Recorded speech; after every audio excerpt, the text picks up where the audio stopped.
T twenty বিশ্বকাপ জেতার জন্য শেষ ৬ বলে ১৬ রান দরকার ছিল দক্ষিণ আফ্রিকার। হার্দিক পান্ডিয়ার করা প্রথম বলটাকে উড়িয়ে মারেন ডেভিড মিলার, যা লং অফ বাউন্ডারি সীমানার কাছে দারুণভাবে লুফে নেন সূর্যকুমার। এতে স্বপ্ন ভেঙে যায় প্রোটিয়াদের। কিন্তু সেই ম্যাচ নিয়ে বিতর্ক ডালপালা মেলেছে। ডেভিড মিলার কি আসলে ছক্কা মেরেছেন নাকি আউট হয়েছেন তা নিয়ে সামাজিক যোগাযোগ মাধ্যমে পক্ষে বিপক্ষে বিস্তর আলোচনা চলছে।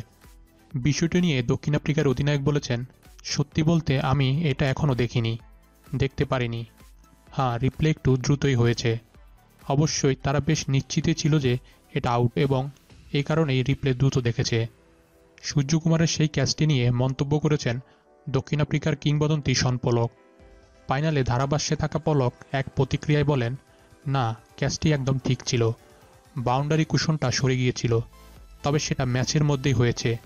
সেটার সঙ্গে সূর্যকুমারের কোনো সম্পর্ক নেই, ওর কিছু করারও ছিল না। ও কুশনের উপর দাঁড়ায়নি, অসামান্য দক্ষতার পরিচয় দিয়েছে। ক্যাচটি নিয়ে নিজের ব্যাখ্যা দিয়েছেন সূর্যকুমারও। তিনি বলেছেন, এখন বলাটা সহজ, কিন্তু ম্যাচের ওই মুহূর্তে মনে হচ্ছিল ট্রফিটাই বাউন্ডারি পার হয়ে যাচ্ছে। এই ধরনের সময় যেটা হয় যে বল যাতে ৬ না হয়, সেই চেষ্টা করা। আমার যতটুকু সাধ্য ছিল আমি চেষ্টা করেছি। তিনি আরও বলেন, বাতাস আমার কাজটা কিছুটা সহজ করে দিয়েছে। আর অনুশীলনে এই ধরনের ক্যাচ নিয়ে ফিল্ডিং কোচের সঙ্গে আমরা প্রচুর কাজও করেছি।